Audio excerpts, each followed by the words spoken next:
여러분 뵙게 해서 반갑습니다. 제가 되게 옛날에 한번 온 적이 있거든요. 그때 계셨던 분들 계신가요 혹시? 몇 분 계시네요, 그죠? 벌써 한 4, 5년 시간이 흐른 것 같습니다.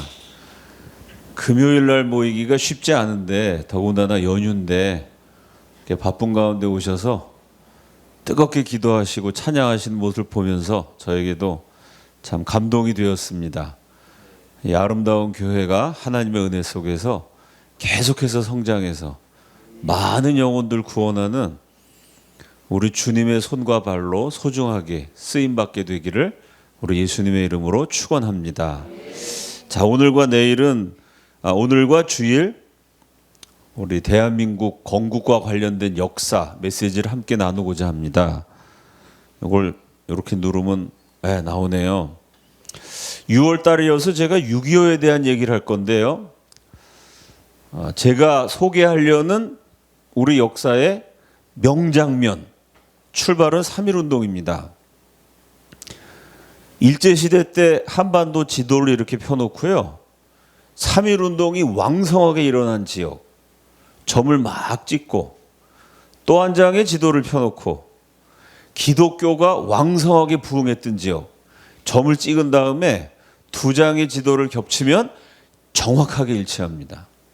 3.1운동은 기독교인들이 중심이 돼서 일어났어요. 그래서 일본 사람들이 독립운동의 근거지인 교회를 탄압하기 위해서 저 수원에 가면 제암리 지금도 보존되어 있습니다. 국사 시간에다 배우셨던 기억나시죠? 그 교회당 안에다가 사람들을 다 모아놓고 불 지르고 나오는 사람 총으로 쏴 죽이고 기독교인들 독립운동가들을 때려잡았는데 독립운동한 사람이 대부분 기독교인들이니까 잔인하게 학살당했습니다. 그래서 끔찍한 사진이에요. 이게 3.1운동 때 조선 사람들 이런 사진 갖고 있으면 큰일 나겠죠. 조선에 와 있던 미국 선교사들이 고문당해서 이게 엉덩이에 옛날에 곤장을 때렸거든요. 그러니까 엉덩이 살점이 다 떨어진 시체, 불타버린 예배당, 팔다리가 잘린 난도질 당한 사진. 사진들이 끔찍한 게 많은데 이것도 끔찍하지만 그래도 팔 잘라지고 다리 잘라진 것보다 이게 조금 나서 이런 사진들을 선교사들이 막 찍어서 이걸 일본 사람들 눈을 피해서 지금이야 이메일 같은 거로 전송하면 되죠. 그때는 그게 안 되니까 이걸 몰래 가지고 우편으로 붙이고 다른 짐 속에 넣어갖고 미국으로 보내고 미국에 있는 사람들이 야, 조선 땅에 이런 일이 있었구나. 아주 극소수의 사람들이 알게 됐습니다. 1919년 4월 둘째 주 미국의 독립운동, 대영 제국이 세계를 지배할 때 아메리카, 미국이 영국의 식민지였잖아요. 식민지 미국이 영국으로부터 독립선언을 한, 그러니까 미국 역사에 아주 유서 깊은 독립전쟁이 시작된 펜실베이니아주 필라델피아, 거기에 이 사람이 있었습니다. 유명한 유태교 랍비이자 언론인이에요. 그러니까 유태교니까 기독교하고 다르죠. 이 당시 유태교는 기독교하고 원수지간입니다. 왜냐하면 기독교인들이 유태교를 오랫동안 박해해서 히틀러가 기독교인이었거든요. 천주교였죠, 정확하게 말하면. 카톨릭. 근데 유태인을 600만을 학살했잖아요. 그러니까 역사를 통해서 기독교인들이 유태인을 많이 죽이는 나쁜 짓을 많이 했습니다. 그래서 기독교라고는 아주 치를 떠는, 동시에 유명한 언론인이었어요. 유태인들이 전 세계적으로 2000년 동안 나라 없이 떠돌았죠. 그 2000년 동안 학살당한 사람 숫자가 대략 1억 명쯤 된다 그래요. 가는 데마다 이렇게 학살을 당했어요. 2000년 동안. 히틀러가 제일 많이 죽였죠. 600만을 죽이고. 그러니까 늘 박해받는 사람들이었기 때문에 그 소수민족이 학살당하고 약탈당하고 강대국에게 짓밟히고 이런 거에 관심이 많았어요. 그래서 강대국이 약한 나라를 짓밟을 때 조지 베네딕트가 목숨을 걸고 그 지역에 가서 학살당한 사람들의 목소리를 기사로 실어서 전 세계에 알리는 아주 세계적으로 유명한 약소 민족을 대변해서 싸웠던 유태교 최고의 천재 랍비라는 게 이제 유태교의 성직자인데 유태인들이 노벨상을 휩쓸잖아요. 그 유태인 가운데 랍비가 되려면 진짜 똑똑해야 됩니다. 공부를 많이 해야 되고. 근데 런던 유태교 랍비 학교 최연소 입학생, 아주 유태교의 천재였고 세계적인 언론인이었는데, 이 사람이 언론인이니까 1919년 4월 둘째 주에 필라델피아 문구사에 갔는데, 난생 처음 보는 동양 남자 둘이서 아까 보여드린 바로 이 사진. 이 사진을 보면서 막 울고 있는 거예요.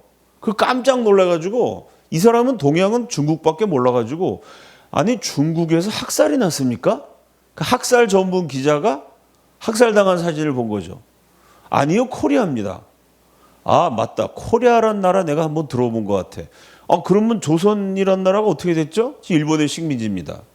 이게 무슨 일인가요? 3.1운동이 일어났는데 일본 사람들이 우리 조선 사람들을 이렇게 비참하게 죽였습니다. 막 교회당을 불태우고 사람 팔다리 자르고 여자들 강간하고 살점이 떨어져 나가고, 끔찍한 사진 보면서 두 한국인이 울고 있었던 거예요. 아니 이런 일이 있으면 널리 미국에 알려야죠. 그럼 미국 사람들이 이걸 보고, 야 일본 너네 이렇게 나쁜 짓 하지 마. 강대국 미국이 한국을 도와줄 수 있습니다. 두 사람이 하는 얘기가, 우리도 그렇게 하고 싶은데 아무리 얘기해도 미국 사람들이 우리 얘기를 안 듣습니다. 왜냐하면 일본이 엄청나게 돈을 많이 써서 미국의 언론을 포섭했기 때문에, 미국 신문에는 조선이 일본의 식민지가 돼서 날로 발전하고 있다. 조선 사람들이 일본 천황을 진심으로 존경한다. 일본의 좋은 기사만 나오지 조선을 위해서 말한 언론이 없습니다. 우리는 돈이 없기 때문에 그 언론을 움직일 수가 없습니다. 조지 베네딕트가 중요한 말을 합니다. 위대한 일을 하는 데는 돈이 필요 없습니다. 진리를 향해 싸우려는 용기만 있으면 됩니다. 그래서 이 사람이 아이디어를 준 게요, 지금은 전 세계가 민주주의 국가죠. 1919년 당시에는 전 세계에 민주주의 하는 나라가 몇 개 없었어요. 왕이 다스리는 나라가 많았어요, 그때는. 그러니까 미국 사람들은 전 세계에 몇 개 안 되는 민주주의 국가라는 거에 자부심이 대단했어요. 지금도 대단하지만, 더군다나 필라델피아는 미국이 세계 최강대국 영국을 향해서 독립전쟁을 벌인, 식민지가 독립해서 세계에서 제일 강한 나라가 된 거예요. 그러니까 필라델피아는 독립의 성지예요. 그래서 미국 언론이 어떤 습관이 있냐면, 민주주의하는 나라가 몇 개 없기 때문에 나라 뺏긴 약소민족의 독립운동가들이 필라델피아에서 우리도 미국처럼 기독교 민주주의 국가를 세우겠다라고 선언을 하면 미국 언론이 그걸 막 받아 적어주는 거예요. 왜? 민주주의를 전파해야 되니까. 그래서 얼마 전에 이 필라델피아에서 지금 체코슬로바키아 국민들이 가장 존경하는 체코의 국부 마사리크라는 사람이 있는데요. 마사리크가 여기서 멸망한 체코의 독립을 선언하고 시가 행진을 했더니 미국 사람들이, 야 우리도 영국의 식민지였을 때 싸웠다. 체코도 지금 싸우려고 그런다. 우리가 체코를 도와줘야 된다. 미국 전역이 언론을 해주고 후원금이 쏟아졌습니다. 그 얘기를 해주면서, 여러분이 여기서 위대한 일을 벌여보십시오. 제가 아는 언론인 다 동원하겠습니다. 그래갖고 이 두 한국인이 문구사에서 우연히 만난 유태교 랍비의 도움을 받아서 제1차 한인 자유대회라는 걸 엽니다. 이게 1919년 4월 12일부터 14일까지 미국 전역, 영국까지 있는 해외 독립운동가 150명을 다 끌어모은 거예요. 그러니까 이분들이 다 가난하고 힘든 유학생, 노동자, 비참한 생활하던 분들인데, 3.1운동 일어나고 우리 민족이 학살당했다는 소식을 듣고 우리가 독립선언하고 조국 독립을 해서 싸워야 된다, 이런 마음으로 다 같이 모인 겁니다. 그래서 4월 12일부터 14일까지 한인 자유대회, 요걸 했던 장소가 필라델피아의 리틀 티어러라는 극장인데요. 그 극장에 가보면 동판이 새겨져 있어요. 뭐라고 새겨져 있냐면 First Korean Congress, 최초의 한국 의회. 그 전까지는 왕이 나라를 다스렸으니까 의회, 국회가 없었거든요. 여기 처음으로 우리 국민들이, 비록 나라 망한 상태지만 독립운동가들이 모여서 지금의 국회처럼 민주주의적으로 토론하고 투표로 결정하고, 그 전까지 우리나라에 투표라는 게 없었죠. 왕이 결정하는 거죠. 왕이 영의정이랑 뭐 이렇게 대신이랑 의논해서 결정하는데, 이때 처음으로 민주주의적으로 투표해서 결정하고, 지금 국회랑 똑같이 회의를 했어요. 근데 한국 사람들이 이때 이런 회의하는 걸 잘 모르잖아요. 그래서 랍비가 가르쳐주는 대로 회의를 했는데, 이 랍비는 유태인이니까 유태교식으로 회의하는 방법을 가르쳐줘요. 그게 뭐냐? 유태인들을 회의하기 전에 먼저 성경을 읽어요. 하나님 말씀을 들어요. 그리고 하나님을 찬양해요. 예배를 드린 다음에 회의를 해요. 그래서 독립운동할 때 한국의 첫 번째 의회가 예배였어요, 사실은. 근데 조지 베네딕트 어떻게 얘기했냐면은 미국 언론의 관심을 많이 끌기 위해서는 그 당시 미국이 굉장히 종교적인 나라였기 때문에요. 지금 뭐 마약이랑 엉망이지만 그래도 미국 가보면 이제 기독교 뿌리가 남아있죠. 이때는 아주 기독교가 왕성했던 무렵이죠. 그래서 그 미국의 저명한 종교 지도자를 초청하라고 주선을 해줘요. 3일 동안 회의하는데 누가 왔냐면은 그 당시에 개신교 아주 큰 교회 목회하시는 명설교가 목사님, 대학 총장, 카톨릭 신부, 유태교 랍비. 그러니까 세 종교가 다 성경을 믿잖아요. 조금씩 다르긴 하지만 유태인들은 구약만 믿고 개신교는 구약, 신약 다 믿고 이렇긴 하지만 요 세 종교 지도자가 와서 성경을 강해해 주면서 그 설교들이 들어보면 명설교예요.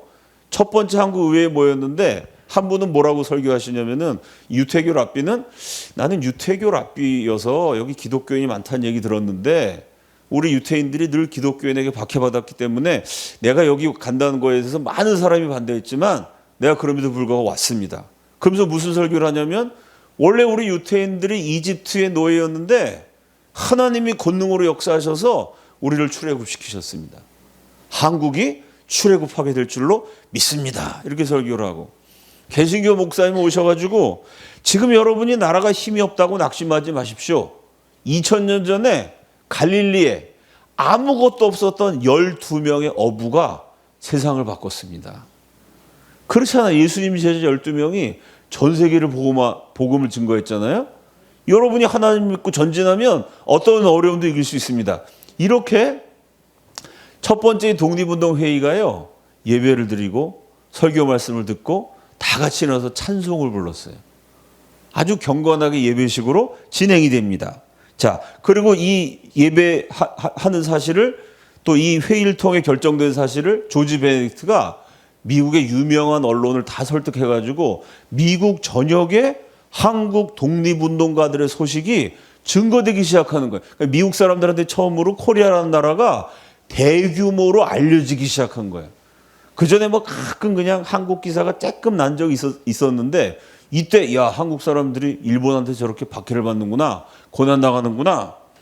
그리고 회의를 마친 다음에 요 회의 때 또 재밌는 게 150명 독립운동가들이 다 가난하고 헐벗고 굶주렸는데요. 옷은 다 멋있게 입었잖아요, 그죠? 이게 사실은 그 문구사에서 조지 베네딕트가 우연히 만난 두 한국인. 그게 누구냐면은 그 당시 조선 사람 가운데 미국에서 박사학위 가진 사람이 몇 명 없었는데 그 중에 2명. 서재필 박사, 이승만 박사.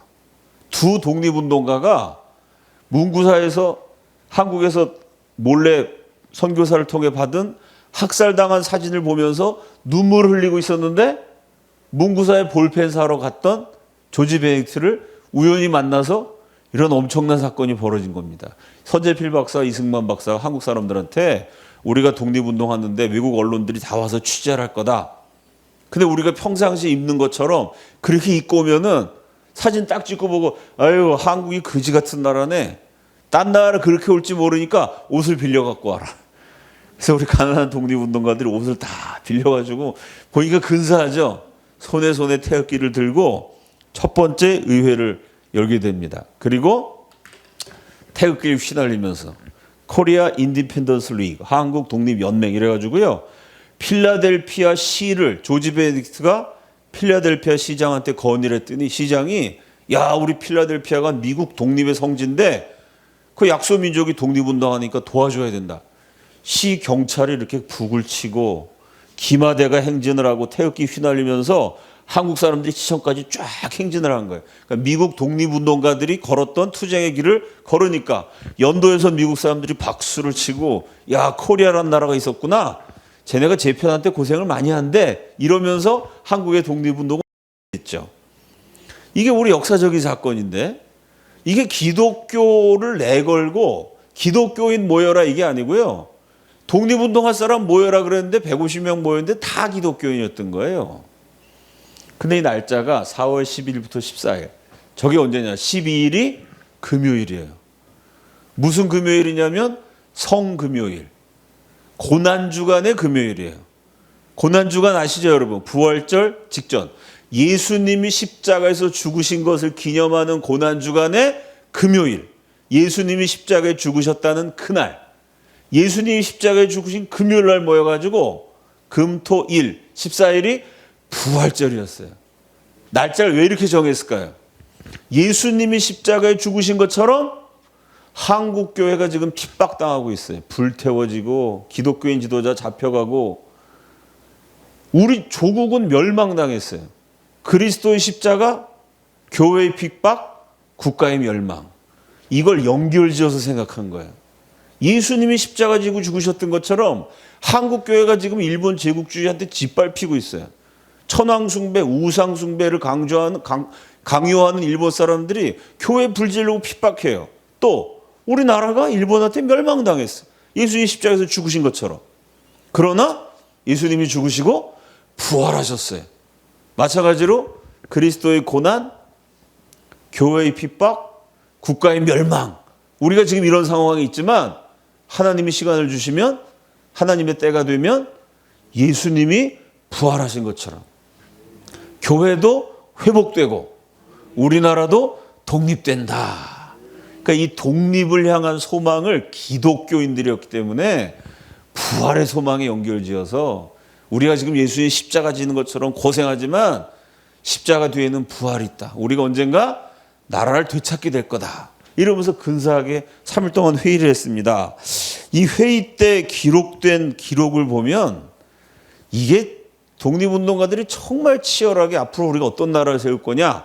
정치적으로 말하면 이때 자유민주주의 국가를 세운다. 공산주의 아니고 이때는 나라 망한 지 10년밖에 안 됐기 때문에요. 원래 임금님이 다스렸잖아요. 5,000년 동안. 그러니까 나라를 되찾으면 잃었던 나라를 되찾으면 어떻게 되죠? 우리가 잃었던 나라는 왕이 다스리는 나라예요. 왕국이에요. 그 나라를 그대로 되찾으면 다시 왕국이 돼야 되죠. 우리가 잃었던 나라는 우상숭배하는 나라예요. 삼국시대 불교, 고려시대 불교, 조선시대 유교. 이게 국교였고 일반 백성들은 무당 푸닥거리 종교였고 잃었던 나라는 우상숭배하는 나라예요. 잃었던 나라를 그대로 되찾으면 계속 우상숭배해야 돼. 그게 아니고 왕국을 잃어버렸지만 우리가 되찾는 나라는 민주공화국이다. 민주국을 세워야 된다. 우상숭배한 나라 잃어버렸지만 되찾은 다음에는 예수 믿는 나라 세워야 된다. 자유민주주의와 기독교를 대한민국의 방향으로 최초로 결정하는 역사적인 회의가 됩니다. 이 회의록을 요약하면요. 회의록에 이런 얘기가 나와요. 우리의 희망, 우리 한국이 독립해야 되는데 우리의 희망이 뭐냐? 보편적 기독교 정신이다. 독립된 한국, 우리가 나라 세우면 뭐 해야 되느냐? 제일 먼저, 제일 중요한 일 뭐냐? 전 세계 선교사를 파송해서 복음을 전해야 된다. 미국이 우리에게 선교사 보내줘서 하나님 알게 해준 것처럼 우리도 전 세계 하나님 모르는 사람 전도하는 나라 돼야 된다. 그 회의하는데 아니 독립을 해야 되는데 뭐 회의해봤자 방법이 있습니까? 그 당시 일본이 세계 3대 강국이에요. 강한 일본하고 싸워서 이긴다는 게 불가능해요. 그거 어떻게 해야 되느냐? 회의하는 얘기가 우리는 너무 약합니다. 약한 우리가 강한 일본을 상대로 싸워서 독립을 하려면 전능하신 하나님의 도우심이 필요합니다. 그러니까 우리는 독립운동할 때 제일 먼저 열심히 기도해야 됩니다. 또 회의록 가운데 무슨 얘기냐면 일본이 우리나라를 빼앗고 천황숭배를 강요하기 때문에 어쩔 수 없이 우리가 일본과 싸워야 됩니다. 일본 정부와 싸워서 독립을 찾을 수밖에 없는 상황이지만 그렇다고 우리가 일본 사람 미워하면 안 됩니다. 정치적으로는 독립에 대해서 싸우지만 우리가 그리스도인으로서 일본을 위해서도 기도해야 됩니다. 일본이 회개하고 예수 믿어서 조선 사람 저렇게 막 죽이는 나쁜 짓을 못하도록 우리는 기도해야 됩니다. 여러분 그 독립운동가들이 그 얘기할 때 얼마나 마음이 아팠겠어요. 자기 친구들이 막 죽었거든요. 자기 가족들이 한국에서 핍박받았거든요. 그런 독립운동가들이 그걸 생각하면 막 원한이 사무치잖아요. 그죠? 그래도 그렇게 일본이 나쁜 짓 하니까 그걸 내버려 두면 안 돼. 싸워야 돼요. 그 나라를 되찾아야 돼요. 그게 하나님의 정의죠. 그렇게 독립운동을 하더라도 일본 사람들이 회개하고 돌아오도록 우리는 기도해야 된다. 우리는 기독교인다운 품위를 지켜야 된다. 이런 얘기가 회의록에 적혀 있어요. 자, 이 회의가 이루어진 게 조지 베네딕트의 도움이죠.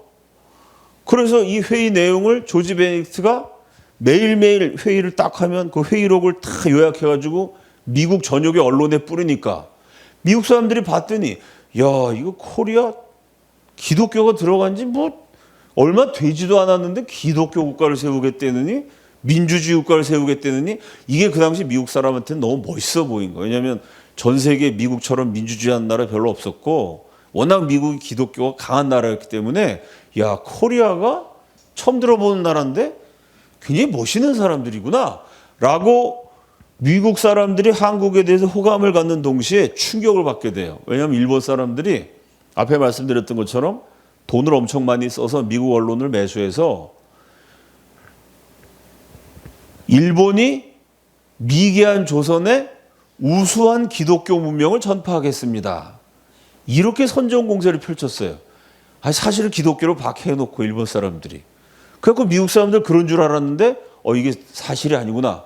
이걸 알고 그 당시 미국 정계의 최고 실력자, 미국이란 나라가 재밌는데요. 미국은 이제 대통령이 있고 연방 상원과 하원이 있는데 대통령이 마음대로 못해요. 미국의 외교 정책은 대통령하고 상원이 의논하게 돼 있어요.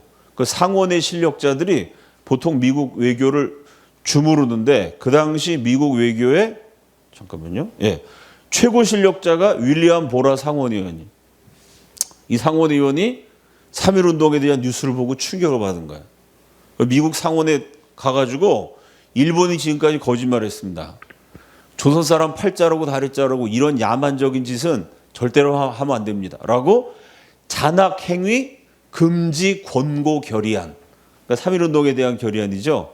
조선 사람들이 3.1운동 일으켰는데 일본 사람들이 막 불 지르고 팔 자르고 그런 잔악행위는 하면 안 된다. 라고 이 상원에서 윌리엄 보라 의원이 결의안을 제출하니까 상원이 만장일치로 통과시켰어요.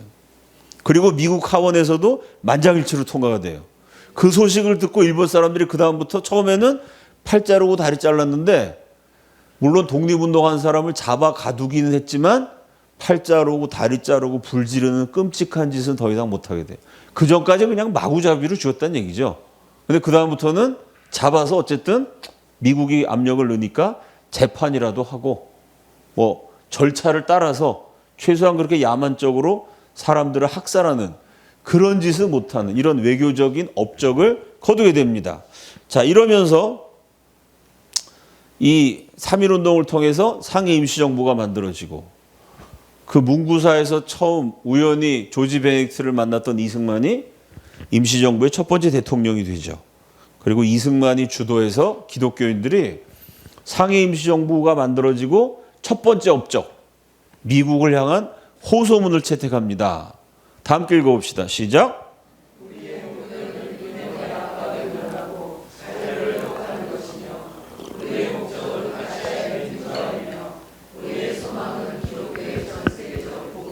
자, 우리가 왜 독립을 해야 되느냐? 왜 임시정부를 세웠느냐? 그 임시정부의 목적을 말해주는 첫 번째 문서예요. 임시정부가 만들어지고 첫 번째 한 일이 요거를 만든 거예요. 이게 우리 대한민국의 건국 이념이 되죠, 나중에. 우리의 단기적인 목표는 일본이 너무 괴롭히니까 일본의 압박을 면하고 자유를 회복하는 것이죠. 우리의 장기적인 목적은 아시아의 민주화, 민주주의 국가를 세우겠다. 이때 건국 이념을 결정한 거예요. 그럼 민주주의 국가 세워서 뭐 할 거냐? 우리의 소망, 우리 애들한테 장래 희망이 뭐야? 이런 거 물어보잖아요. 너 앞으로 뭐가 될래? 똑같은 거예요. 우리의 희망. 대한민국이라는 나라가 지금 임시정부인데 나라를 되찾아서 정식 정부가 되면 뭘 할 거냐? 이 나라가 왜 필요한 거냐? 건국 이념은 기독교의 전 세계적 복음이다. 전 세계에 예수 그리스도를 증거하는 선교하는 나라가 돼야 된다. 이게 1919 필라델피아 때부터 기독교인들이 독립운동을 주도했으니까 당연히 기독교적인 건국 방향을 채택하게 됩니다. 자, 이래서 임시정부가 만들어졌어요. 동시에 조지 베네딕트의 도움을 통해서 미국 언론에 한국의 독립운동 상황이 막 알려지니까 미국의 저명한 인사들이 한국 독립운동을 도와주겠습니다 라고 모여들기 시작해요. 이승만이 그 사람들을 모아갖고 단체를 만들었는데 그게 Friends of Korea, 한국의 친구들. 보통 한국 친우회라고 번역을 합니다. Friends of Korea라는 걸 이승만이 만들고 그 Friends of Korea의 첫 번째 회장 역할을 조지 베네딕트에게 맡겨요. 이 라피 선생님이 워낙 미국 언론계 발이 넓고 언론 뭐 상원의원이 막 지지 성명까지 내주고 이거 한국 사람이 못하는 거거든요. 라피하고 다 해주니까 고마워서 이거 좀 도와주십시오. 그럼 만날 때마다 이승만이 계속 전도하는 거예요. 유태교 구약만 믿으면 안 된다. 신약도 믿어야 된다. 예수가 메시아다. 당신들 무슨 메시아가 올 때까지 지금 기다리고 있느냐? 얘기를 하는데 이승만이 워낙 똑똑한 국제법 박사니까 라삐가 토론을 해도 밀리는 거예요. 그래서 이승만하고 토론하면서 이 라삐가 야, 기독교인이 만만치 않은데? 유태교는 기독교랑 아주 원수로 생각했는데 야, 기독교인들이 보통이 아니네? 그러니까 이 라삐가 황당하죠. 라삐 입장에서. 왜냐하면 아니 이승만과 서재필이 기독교인인지 몰랐거든요. 그냥 기자니까 수첩이랑 볼펜이 필요해서 기자니까 당연히 필기구가 필요하죠. 필요한 물건 사러 문구사에 들어갔다가 우연히 사진을 보고 우연히 두 남자를 만나서 아유 불쌍한 나라 도와줘야지. 내가 학살 전문 기자인데. 이러고 도와줬는데 알고 봤더니 기독교인이고 150명이 모였는데 죄다 기독교인인 거예요. 그러니까 한국 독립운동을 도와주면서 라삐는 난생 처음 몇 달 동안 계속 기독교인이랑 같이 지낸 거야. 그 한국 독립운동가들이 모이면 맨날 기도해.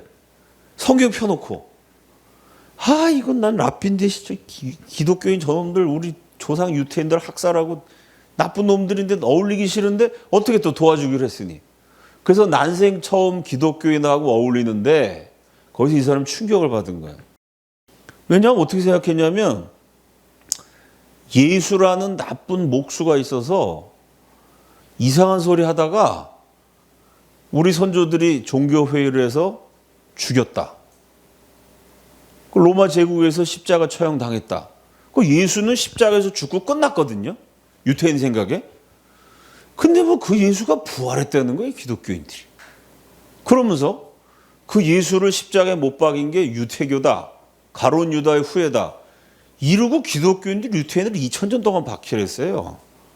그러니까 유태인들 입장에서는 아니 예수라는 인간이 그냥 살다가 죽었는데 뭐 죽어서 끝인데 그걸 부활했다는 거짓말을 만들어 갖고 왜 이렇게 유태인을 박해하는 거야?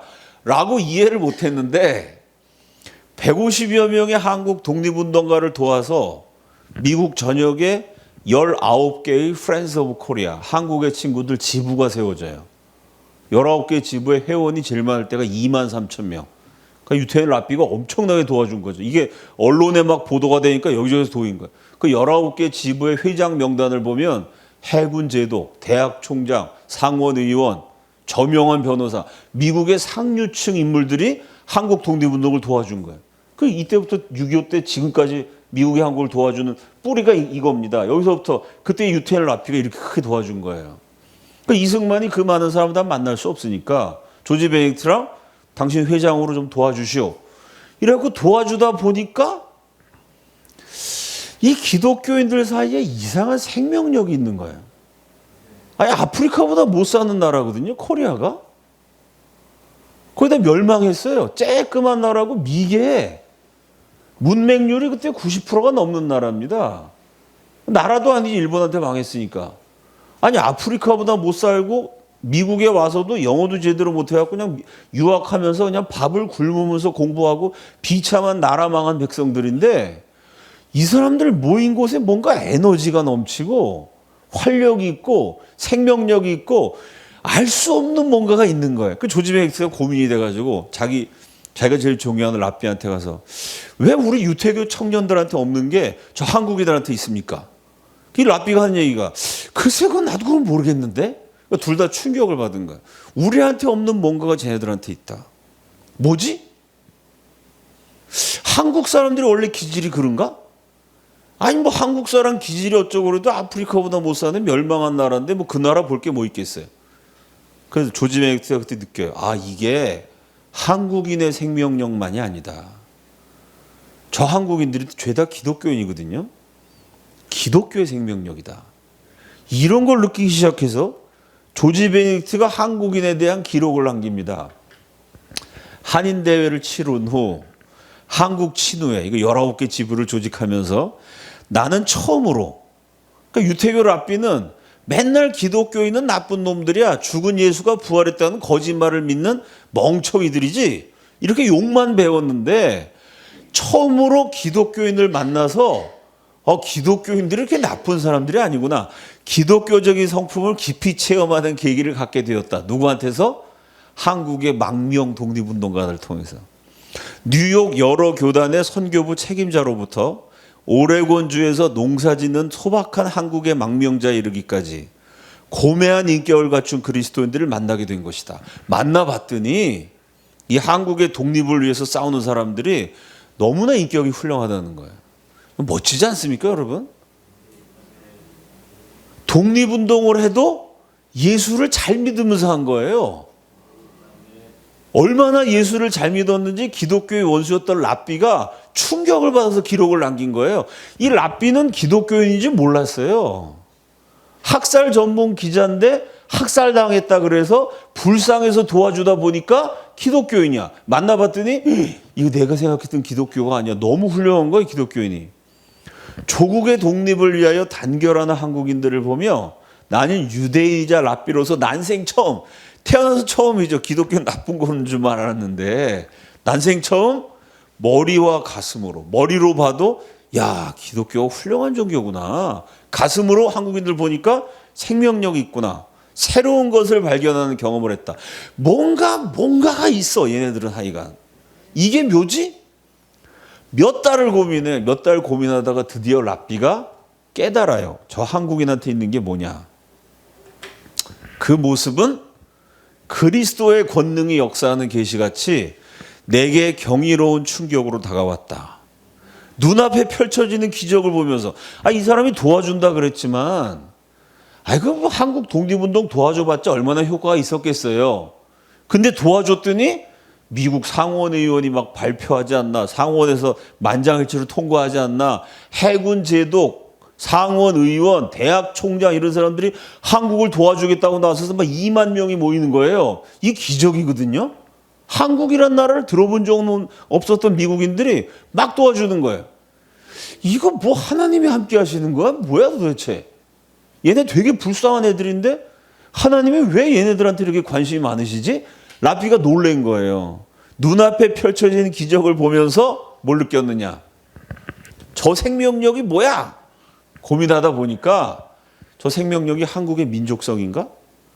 한국 사람이 뭐 일본 사람, 미국 사람보다 솔직히 인격이 훌륭합니까, 우리가? 한국 사람이 뭐 이렇게 똑똑하고 우수하지만 그렇다고 뭐 한국이 그렇게 모든 한국 사람 다 착하지 않잖아요, 그죠? 한국인이라서 훌륭한가?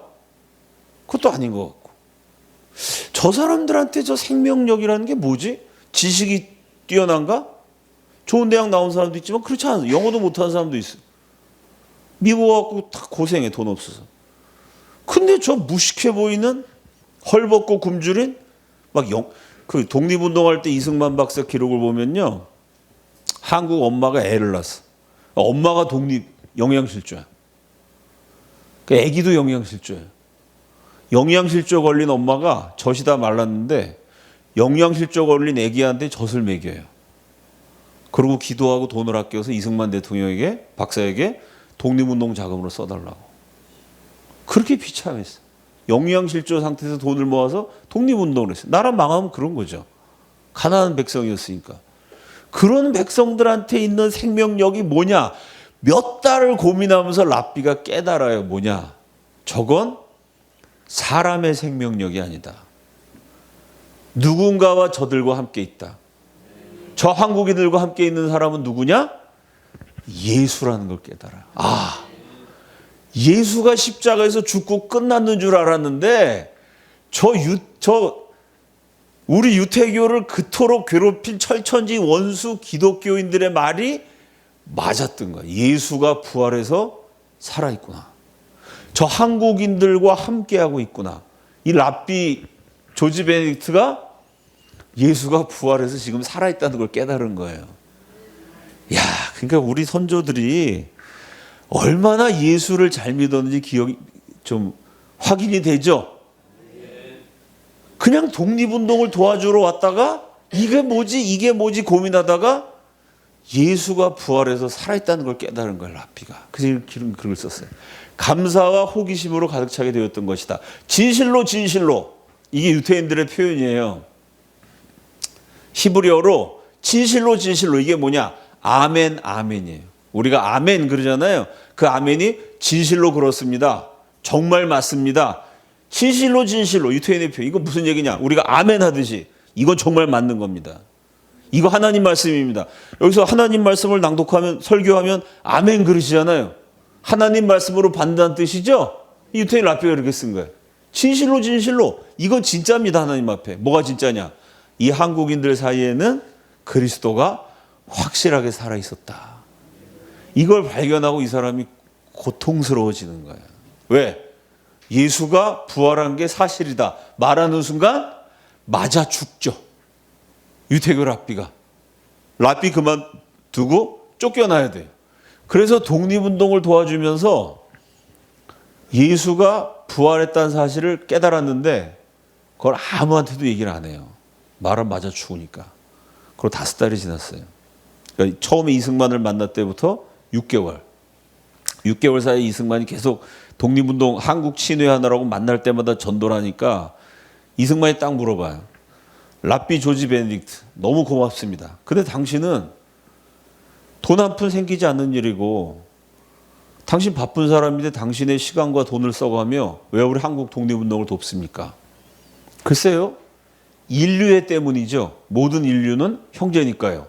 아, 인류애. 멋진 말입니다. 인류의 대표가 누구죠? 질문해요. 조지 베네딕트가 글쎄요. 인류의 대표가 누굴까요? 이승만이 대답해. 인류의 대표는 예수 그리스도이십니다. 그분은 인류의 죄를 대신해서 죽으셨습니다. 당신이 정말 인류애라는 걸 믿는다면 예수를 믿어야 됩니다. 이러니까 조지 베네딕트가 말을 안 해 더 이상. 뭐 이런 식으로 계속 전도를 해요. 근데 그때 이미 조지 베네딕트는 예수가 부활했다는 건 알았어요. 믿진 않았어. 그걸 믿으려면 너무 많은 걸 포기해야 되기 때문에 결단을 못 내려요. 한 6개월이 지난 1919년 9월 둘째 주에 필라델피아에서 제일 큰 교회 목사님께 이 조지 베네딕트가 전화해서 한국 친후회 회장을 좀 맡아주십시오. 부탁을 했더니 목사님이 그런 중요한 거는 전화로 하면 안 되고 직접 만나서 얘기합시다. 우리 교회로 오십시오. 초청을 해요.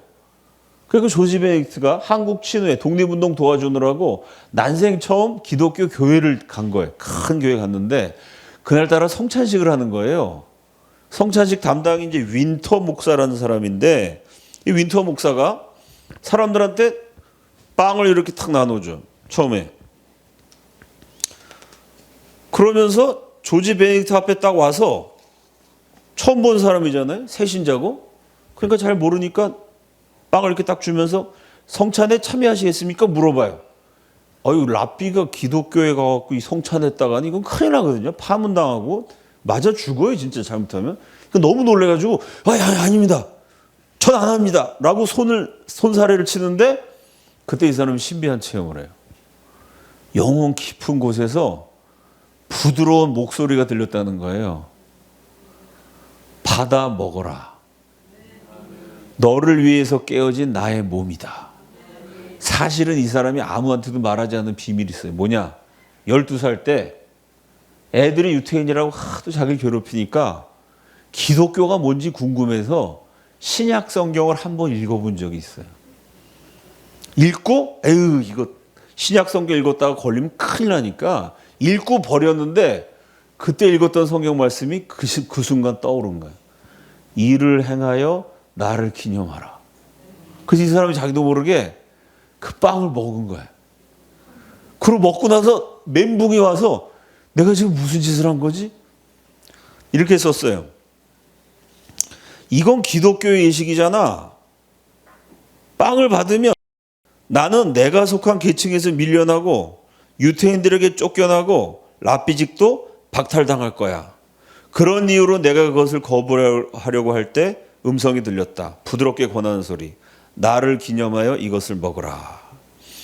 그리고 마치 강한 힘에 떠밀린 것처럼 나는 그것을 받았고 표현할 수 없는 감정의 떨림 속에서 다른 사람들이 먹는 모습을 보며 나도 먹었다. 성찬식 처음 하니까 어떻게 하는지 몰라서 받아갖고 볼볼 떨면서 다른 사람 봤더니 먹는 거야. 그 떡을 딱 먹은 거야. 그 다음에 또 포도주 잔을 줘. 그가 작은 잔을 내게 주었다. 나는 또 망설였다. 다시 한번 나는 내게 물었다. 내가 어떻게 이거 받으면 난 쫓겨나. 죽을 수도 있어. 다시 그 부드럽게 권하는 음성이 들렸다. 나를 기념하여 이것을 마시라. 다른 사람들이 마시는 것을 보면서 나도 마셨다. 그래서 이 사람이 독립운동을 도와주다가 예수가 부활했다는 걸 깨닫게 됐고 그 독립운동 도와주다가 필라델피아에 있는 교회에 갔다가 성찬식 받는데 예수님의 음성을 듣고 결국 랍비를 그만둬요. 그리고 기독교로 개종을 합니다.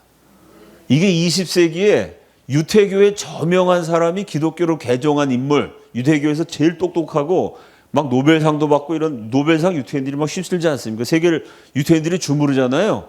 그 저명한 유태인 가운데 기독교로 개종한 사람, 100년 동안 유명한 사람 30명 꼽으면 그 중에 들어가요. 그래서 이 사람이 나중에 책을 써요.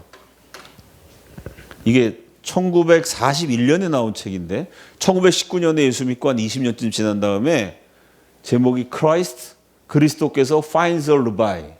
예수께서 랍비를 찾으셨도다.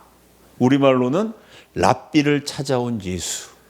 이 책의 11장의 제목이 Korean Tragedy, 한국의 비극이라는 장에 제가 말씀드린 문구사에서 우연히 서재필과 이승만 만난 얘기가 여기 나와요. 그리고 그 책에 랍비가 사진을 실었는데 그 사진이 뭐냐? 아까 보여드린 엉덩이 떨어진 사진이 이 책에 나와요.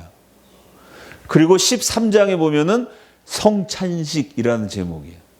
13장에 제가 말씀드린 것처럼 성찬을 받다가 예수님의 음성을 듣고 결국 랍비직을 포기하고 기독교인이 됐다는 개종 이야기가 여기 나와요.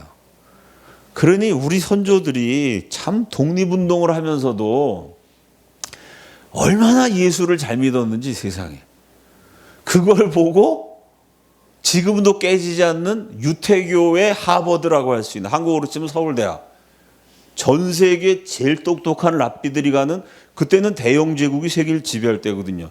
런던 유태교 랍비 신학교의 최연소 수석 입학자이자 수석 졸업생, 젊은 나이에 학살 전문 기자로 세계적인 명성을 떨쳤던 언론인이 6개월을 골머리를 앓으면서 고민하다가 부인할 수 없다. 예수는 살아있다.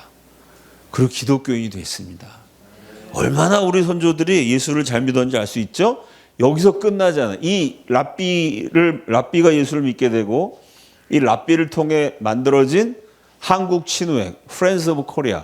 그 Friends of Korea가 거기서 이승만을 만나게 된 수많은 미국인들이 대한민국 독립운동, 건국, 6.25, 그 이후에 민주화의 과정, 우리 경제개발에 이르기까지 이때 이 랍비의 도움을 받아서 조직된 그 인맥이 대한민국을 계속해서 도와주게 됩니다. 이게 역사로 보면 로또가 맞은 거예요.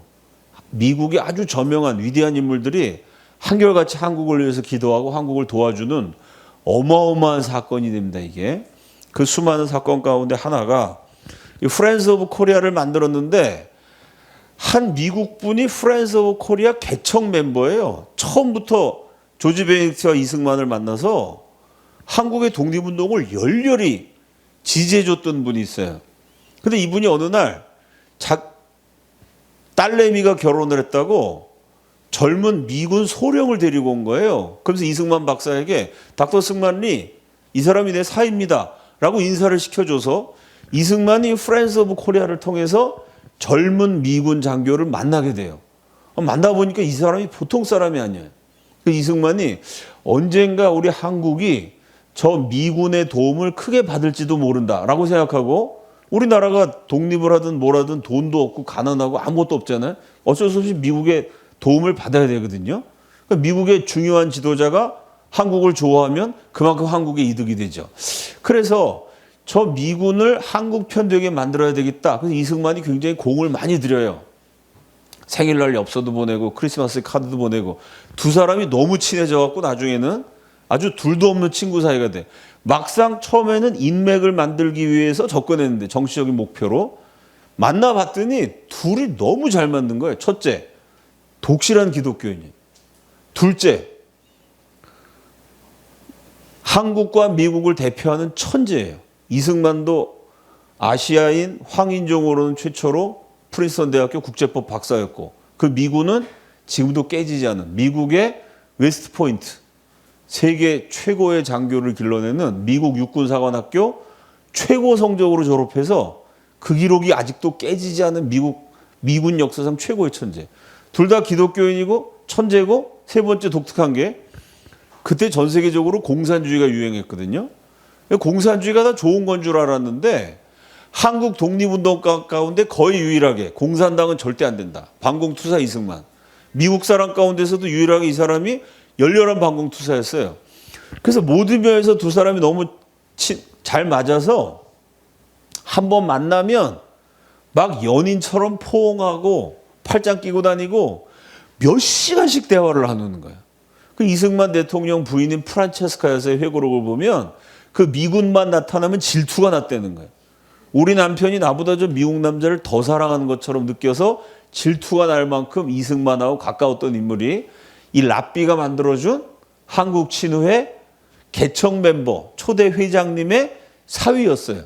그 사람도 역시 한국 친후회 멤버가 돼서 우리 독립운동을 열심히 도와줍니다. 그분이 여러분이 다 아시는 메가더 장군입니다. 알고 계시죠? 이렇게 둘이 막 팔짱 끼니까 사귀는 것 같잖아요, 꼭. 만나면 이렇게 막 포옹을 해. 옆구리를 만지고. 이러니 프란체스카 여사가 질투가 날만했죠. 이래서 1919년 한국 친회를 통해 메가더가 코리아라는 나라를 알게 돼요. 그리고 코리아에 관심을 갖고 그때부터 한국을 위해서 매일 기도해 주는. 그러니까 6.25 때 메가더가 그냥 갑자기 어느 날 온 게 아니고요. 사실은 1919년 이때부터 한국을 위해서 기도했던 그리스도인이었어요. 그리고 이승만이 끊임없이 메가더에게 한국에 대해서 알리고 이때 이승만이 메가더한테 설득한 게 뭐냐? 한국의 독립운동 도와주는 것도 중요하지만 미국이 이제 강대국이 됐기 때문에 책임져야 된다. 하나님이 미국을 왜 이렇게 축복하셨냐? 미국이 엄청난 돈과 군사력 가지고 뭐 할 거냐? 미국의 사명은 공산주의를 때려잡는 거다. 전 세계 지금 공산주의가 퍼지고 있는데 공산주의 때문에 수많은 사람이 고통당하게 된다. 그 공산주의 막아내라고 하나님 지금 미국 축복하시는 거니까 정신 차려야 된다. 왜? 그 당시 미국 사람들은 공산주의를 다 좋게 생각했어요. 미국 대통령도 공산주의가 나쁘다고 생각을 안 했어요. 근데 이승만을 통해 메가더가 공산주의는 기독교에 반대되는 상황이다. 공산주의가 들어가면 성경 불태우고 교회 때려 부신다. 공산주의자들이 기독교인을 한 1억 명 이상을 죽였습니다. 수도 없이 많이 죽였어요. 미국이 이거 해야 되는구나 라고 메가더가 자각을 해서 그다음부터도 메가더가 워낙 미국 역사상 유명한 장군이기 때문에 강연할 기회가 많았는데 강연할 때마다 공산당과 싸워야 된다. 동시에 한국의 독립을 도와줘야 된다. 메가더가 1930년에 별 4개짜리 장군이 돼요. 별 4개 장군 돼갖고 미국 최고 명장이 됐는데 곧 잘려요. 왜 잘렸느냐? 그 당시 미국 정부가 친공산주의 정책이었어요. 프랭클린 루스벨트가. 그 메가더가 입만 열면 미국 대통령 썩어 빠졌다. 왜 공산당하고 짝짝꿍하냐? 기독교 국가가 공산당이랑 싸워야지. 대통령의 친공산주의 정책을 신랄하게 비판하다가 메가더가 잘려요. 잘렸다가 2차 세계대전 나니까 미국이 진주만 기습 공격 당했잖아요. 일본한테. 태평양 전쟁 때 기습을 당하니까 일본을 물리치려면 제일 유능한 장군이 필요하죠. 그래서 잘렸던 메가더가 복귀하게 됩니다. 그리고 2차 대전 승리를 이끌면서 아주 별 5개 영웅이 되죠. 중간에 잘렸는데 그 메가더를 잘리게 만든 사건이 코리아랑 관련이 있어요. 이게 1932년 피츠버그 대학에서 메가더가 연설하면서 평화주의와 그 동조자 공산주의가 미국을 둘러싸고 있다. 평화 그러면서 미국 대통령이 공산당이랑 싸워야지 공산당이랑 손잡고 있다. 이 대통령 틀려먹었다. 프랭클린 루스벨트 대통령의 정책을 정면으로 비판한 거예요. 그리고 한 얘기가 뭐냐. 한국인들이 죽음의 비명을 지를 때 누가 이들에게 귀를 기울였냐. 한국이 일본한테 맥힐 때 그때 미국이 한국을 지켜줬어야 된다. 그래서 그 공산주의가 소련이 공산화됐기 때문에 그게 공산주의가 내려오지 못하도록 미국이 한국을 통해 공산주의도 막고 일본 제국주의도 막았어야 되는데 한국 멸망하도록 그대로 내버려뒀더니 공산주의는 퍼져나가고 조금 있으면 일본이 우리 미국을 공격할 수도 있다. 태평양 전쟁 전에 미리 예언한 얘기죠. 왜? 이승만이 그 얘기를 끊임없이 했으니까. 너네 미국이 첫째, 공산주의 때려잡아야 되고 둘째, 일본 제국주의 때려잡아야 돼. 좀 있으면 일본이 미국 칠 거야. 이 얘기를 이승만이 계속 했거든요. 그 이승만의 얘기를 메가더가 그대로 한 연설이에요. 이 기록에 남아있어요. 이런 연설하고 돌아다니다가 결국은 메가더가 잘리게 돼요. 그래서 조선일보 일면 머릿기사 제목을 수십 년 뽑았던 우리 언론계 레전드이신 임보길 선생은 뭐라 그러냐면 메가더는 이승만의 독립운동 대행업자였다. 이렇게 썼어요. 실제로 메가더가 이렇게 일제시대 때부터 코리아를 위해서 미국 전역을 돌아다니면서 독립운동을 해주는. 이게 이제 라삐가 만들어준 한국 친회에서 벌어진 일, 이런 일들이 수도 없이 벌어져요. 그 1948년 8월 15일 대한민국 건국할 때 이승만 박사가 메가더를 초청하죠. 이때 메가더는 32년에는 이런 소리 하다가 잘렸는데 48년에 메가더는 2차 세계전을 승리로 이끈 세계 최고의 영웅 슈퍼스타예요. 그 메가더가 건국하는 대한민국 서울에 와서 중요한 연설을 합니다. 이게 1948년 8월 15일자 세계 최대 언론 뉴욕타임즈의 일면 머릿기사 맨 윗줄이 코리아, 한국이 세워졌다. 그 밑에 줄이 메가더. 48년 8월 15일 우리나라 건국했던 그날 세계 최대 언론 뉴욕타임즈에 코리아와 메가더가 그대로 나와요. 메가더가 뭐라고 얘기했냐면 이때 만일 한국이 공산주의자들에 의해 침공을 받는다면 이 얘기하고 1년 10개월 만에 6.25 전쟁이 터졌잖아요. 북한이 언제 쳐들어올지 몰라서 이승만이 늘 걱정하고 있거든요. 그 이승만을 달래주면서 메가더가 걱정하지 마십시오. 만약 한국이 공산주의자들의 침공을 받는다면 나는 캘리포니아를 방위하는 것처럼. 그러니까 한국 땅에서 전쟁 나서 여기 경기도 고향에 포탄이 떨어지는 게 아니고 미국 사람 살고 있는 캘리포니아에 포탄 떨어졌다고 생각하고 이 고향 시민 한국 국민이 죽는 게 아니고 우리 미국 사람들이 죽는다고 생각하고 그러니까 무슨 얘기입니까? 한국을 내 조국이라고 생각하고 한국 사람을 우리 미국 국민이라고 생각하고 캘리포니아를 방위하는 것처럼 한국을 방위할 것입니다. 뉴욕타임즈 얘기 실려 있어요. 이 기사에. 그 기자가 뭐라고 썼냐면 too emotional 이렇게 썼어요. 메가더가 자기 40년 친구인 이승만이 대통령이 되고 자기가 그동안 도와줬던 코리아가 독립을 하니까 건국을 하니까 너무 기분이 좋아서 too emotional 너무 감정에 북받친 나머지 너무 감성적이 돼서 장군님은 좀 냉정해야 되는데 너무 감정적이 돼서 지키지도 못할 약속을 했다라는 얘기까지 여기 나와요. 근데 메가더는 감정적인 게 아니었죠. 저렇게 말하고 실제로 1년 10개월 후에 6.25 전쟁이 터졌을 때 메가더가 강력하게 건의했고 트루먼 대통령이 동의해서 무려 178만 명의 미군이 와서 한국을 지키기 위해 싸워주다가 5만 명이 죽고 10만 명이 다치게 됩니다. 이 엄청난 사건이 어디서 시작된 거냐면 1919년 한 문구사에서 이승만과 서재필이 사진을 보면서 울고 있었는데 지나가던 랍비가 우연히 그걸 보고 중국에서 학살났나요? 그러다가 한국을 도와주면서 그 사람도 예수 믿고 기독교인이 되고 그 사람이 만든 단체에 왔던 개척 멤버의 사위인 메가더가 이때부터 한국을 위해서 기도해 주다가 한국인들에게 강렬한 인상을 받고 결국은 한국을 지켜주겠다 약속했고 6.25 때 실제로 178만 명 이끌고 와서 이 나라를 지켜줬습니다. 이게 우연이죠. 처음부터 끝까지 우연입니다, 여러분. 그렇지 않아요? 아니, 그 옆 동네 문방구를 갔으면, 그죠? 만날 일이 없었을 텐데, 그날 볼펜이 잘 나왔으면 갈 일이 없었을 텐데, 이승만과 서재필이 오전에 문구사에 있었을 때 있었고, 오후에 조지 베네딕트가 왔으면 만날 일이 없었겠죠. 중국 사람인 줄 알고 우연히 만났는데 한국이었고, 그 우연히 프렌즈 오브 코리아에 우연히 메가더의 장인이 왔고 그 장인이 우연히 이승만을 만나서 메가더를 이승만한테 소개해 줬고 이승만이 보고 저 사람 구워 삶아야 되겠다. 잘해주다가 둘이 아주 둘도 없는 친구가 됐고 그 메가더가 6.25 때 한국을 지켜주게 됩니다. 이 모든 일을 시작하는 중요한 역할을 했던 조지 베네딕트도 우연히 독립을 도와주다가 아니 독립한다 그래서 도와줬는데 알고 봤더니 이게 전부 다 기독교인이야? 얘네 왜 이렇게 생명력이 넘치지?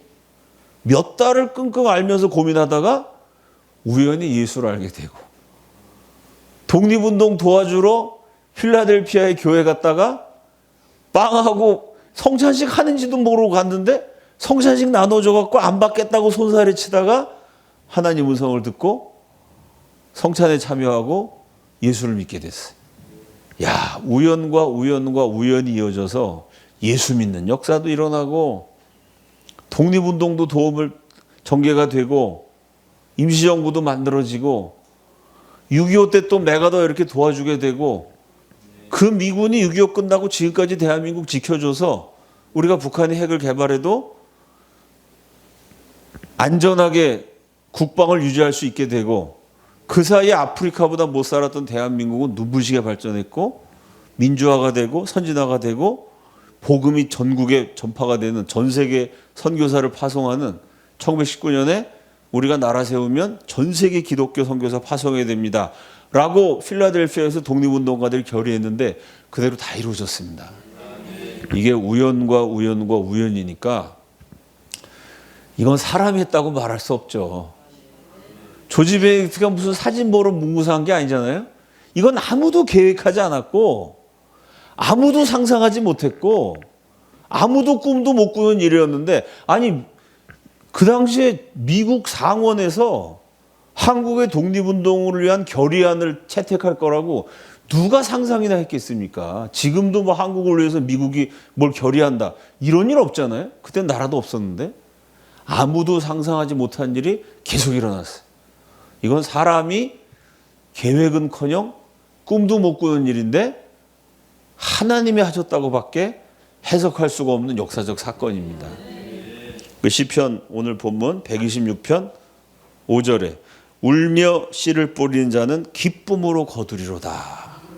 처음 시작이 이승만과 서재필이라는 두 기독교인이 기독교인 애국자가 문구사에서 독립운동 3.1운동의 비참한 사진을 보면서 눈물을 흘리고 있었어요.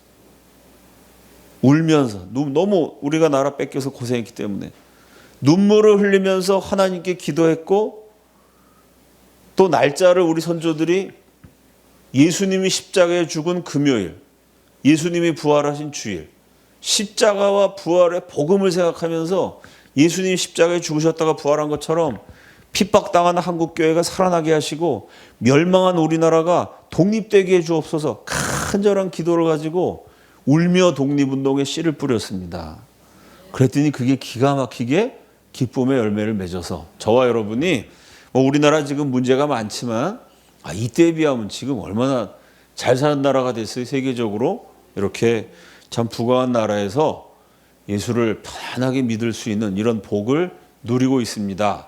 이런 이제 우리 역사를 생각하면은 우리 개인적으로도요, 교회적으로도 힘들고 어려운 일 있어도 너무 힘들어서 눈물이 나더라도 울면서라도 씨를 뿌려야 됩니다. 믿음의 씨를 뿌려야 되고 말씀의 씨를 뿌려야 되고 멋있지 않습니까 여러분? 독립운동하면서 모여서 회의하는데 일본과 싸워야 되지만 일본이 회개하고 예수 믿도록 우리가 기도합시다. 일본인을 미워하지 맙시다. 야, 정말 눈물을 흘리면서 믿음의 씨를 뿌린 거죠. 그러니까 그 인격을 보고 이 랍비가 감화를 받은 거예요. 야, 정말 기독교인들의 고매한 인격이다. 그러고 랍비가 예수 믿게 되지 않습니까?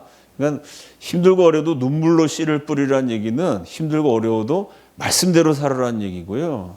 기도하라는 얘기고, 그리스도인으로서 신앙을 지키고 열심히 하나님 앞에 최선을 다할 때 언젠가는 기쁨으로 거두게 된다.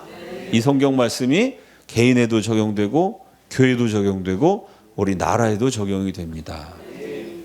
눈물 흘리면서 하나님 앞에 기도의 씨를 뿌리는 여러분 개인과 가정과 교회와 또 우리나라 대한민국을 위해서 눈물로 기도의 씨를 뿌리는 애국하는 성도들 다 되시기를 우리 예수님의 이름으로 축원합니다. 같이 기도하겠습니다. 우리 이 시간 나라와 민족을 위해서 기도하겠습니다. 참 말도 안 되는 상황에 하나님이 역사해 주셔서 일본이 패망했고 6.25 때도 나라를 지켰습니다. 지금도 마찬가지로 우리나라가 요새 참 동성애가 아주 문제죠. 동성애, 신천지 같은 이단, 주체사상 공산주의 이런 게 아주 한국에 쩌들어 있습니다. 요즘은 또 마약까지 그렇게 번지고 있어요.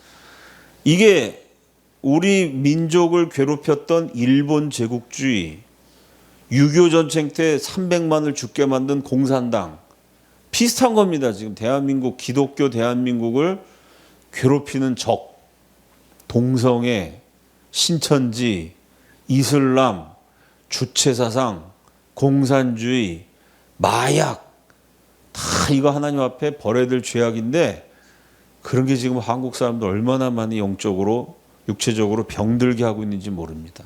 우리 시간 기도할 때 아무것도 없을 때 참 역사해 주셔서 나라도 되찾게 하시고 6.25 때 또 나라도 지키게 하신 주님, 지금 대한민국 괴롭히는 동시에 하나님을 대적한 이 악한 풍조, 악한 영들의 역사 간절히 기도하오니 하나님 막아주셔서 무엇보다 우리나라가 예수 잘 믿는 나라 될 수 있도록, 우리 국민들이 한 사람이라도 더 예수 믿고 구원받을 수 있도록, 성령 충만한 교회가 많이 늘어날 수 있도록 하나님 예수 잘 믿는 나라로 대한민국의 적들을 물리쳐 주시고 우리나라를 지켜 주시옵소서. 주여 한번 외치시고 다 함께 통성으로 기도합니다. 주여!